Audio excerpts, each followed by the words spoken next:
Bonjour, replan tout de suite sur l'actualité de la CNCGP avec ses trois représentants. Benoît Lombard. Benoît, bonjour. Bonjour Bogdan. Géraldine Métifeux. Bonjour Bogdan. Géraldine, ça va? Super.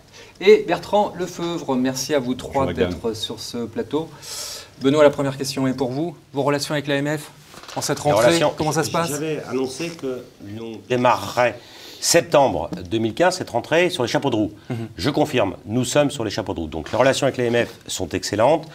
Nous sommes en phase de discussion déjà avec notre tutelle sur la transposition de MiFID II en droit interne. Donc le texte de niveau 3.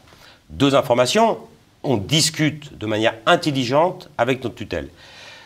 Ça, on le savait, mais nous le confirmons. Deuxième chose qui est importante, c'est le calendrier. Calendrier, 3 juillet 2016, le texte devra être présenté pour une application en droit interne le 3 janvier 2017. Ça, c'était fixé dans la directive. Donc voilà les travaux que nous menons avec l'AMF. Tout se passe bien pour l'instant.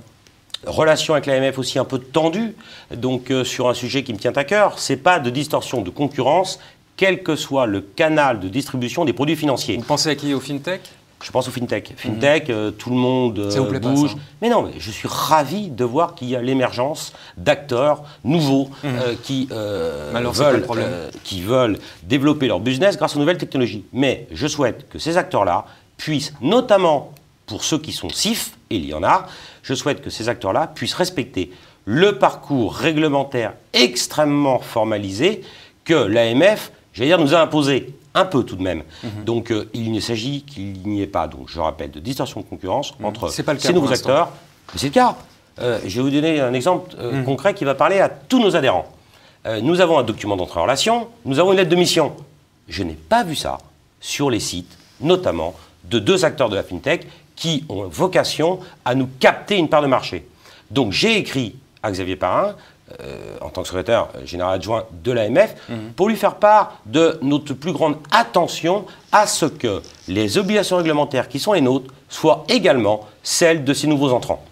C'est des jeunes qui débutent, ils montent des boîtes, c'est sympa. Des jeunes qui débutent, ils ont le droit de venir à la Chambre, ils ont le droit d'être des acteurs de la gestion privée, des masters de gestion de patrimoine, des anciens banquiers, des anciens notaires, il y en a, des anciens avocats. Là, on a affaire à des jeunes qui veulent se lancer, qui sont tous issus d'écoles de commerce au pédigré sympathique et qui veulent capter une part de marché d'un métier qu'ils ne connaissent pas. Qu'ils apprennent à connaître notre métier, qu'ils respectent les obligations qui sont les nôtres. Je ne me plains pas de ces obligations. Je pense qu'elles sont parfois un peu tatillonnes et je souhaite que, afin qu'il y ait une parfaite harmonie entre leur offre de service et la nôtre, eh bien qu'ils suivent le même parcours que celui qui nous est imposé, je rappelle, par l'AMF. Bertrand, qu'est-ce qui se passe à la Chambre? Il paraît que ça se réorganise. La Vie de la Chambre continue, effectivement, nous continuons à œuvrer pour une meilleure organisation de la Vie de la Chambre. Pour ce faire, nous avons renforcé les équipes, nous avons développé un certain nombre d'outils, notamment nous avons refondu totalement le dossier d'admission pour qu'il soit beaucoup plus lisible, beaucoup plus simple, beaucoup plus accessible. Et nous avons comme projet, le chantier actuel, effectivement, et la dématérialisation de ce dossier d'admission, encore une fois, dans un souci de simplification. Dans le même temps, il y a effectivement les autres commissions, notamment la commission RCP, effectivement, sur laquelle nous avons la chance de bénéficier d'une année relativement sympathique en termes de sinistres, grâce au travail effectué dans le cadre de la prévention des risques. C'est-à-dire quoi? Moins de sinistres? Moins de sinistres, des choses moins graves, et beaucoup de dossiers que nous gagnons grâce au formalisme que nos membres mettent en place, qui a été initié en l'occurrence par la commission de prévention des risques, et puis également par le cadre des formations que nous continuons à faire aussi bien dans les régions qu'au niveau national. Et effectivement, aujourd'hui, ça nous permet d'avoir des meilleures conditions en matière de tarifs RCP. Donc nous continuons à améliorer aussi bien nos garanties que le tarif de cette assurance RCP. Très bien, Géraldine. Au niveau de la communication Au niveau de la communication, on a largement amélioré notre communication avec les autorités de tutelle, et grâce à Benoît et à son savoir-faire et à son savoir-être.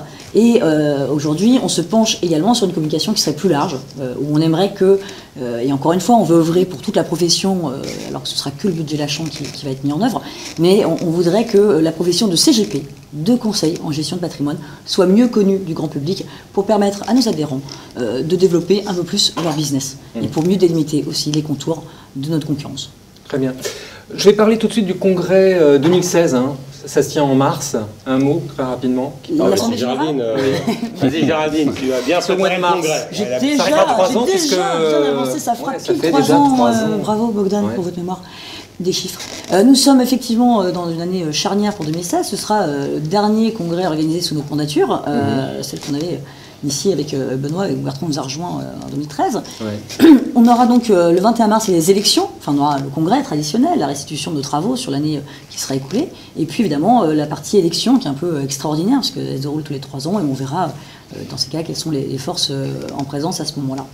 Et puis le 22 mars, nous aurons cette fois-ci le congrès avec un tout petit peu plus de partenaires que l'année dernière, mais vraiment ce sera limité parce qu'on veut garder cette qualité de relation entre nos adhérents et les partenaires. C'est donc le 21 mars, l'Assemblée Générale. Très grosse soirée, absolument, très grosse soirée au showcase. Grosse soirée, mais avec des coups bien contenus, rassurez-vous. Et puis, le 22 mars, un congrès un peu extraordinaire au Palais des Congrès. Pardon, parce qu'on change d'endroit pour faire les travaux du CNIT. Ce sera au Palais des Congrès, je tiens à ce que tout le monde le note, parce que je ne voudrais pas qu'on se trompe. Très bien, pour terminer très vite, Patrimonia, vous y serez? Bien sûr, oui. Bien sûr. On y sera tous, d'autant que la veille, nous avons un conseil d'administration, traditionnellement, à Lyon, le 23 septembre. Et puis, le stand de la Chambre, vous le retrouverez à 88, tout au fond avec le forum des associations. Parce que on le voit un peu quand même ou pas on va énormément nous voir, parce qu'on a des tout nouveaux roll-up et une grosse communication pour le recrutement des adhérents sous le signe de la CNCGP. Géraldine, merci beaucoup pour toutes ces explications. Benoît, merci à vous aussi. Bertrand, merci à vous aussi.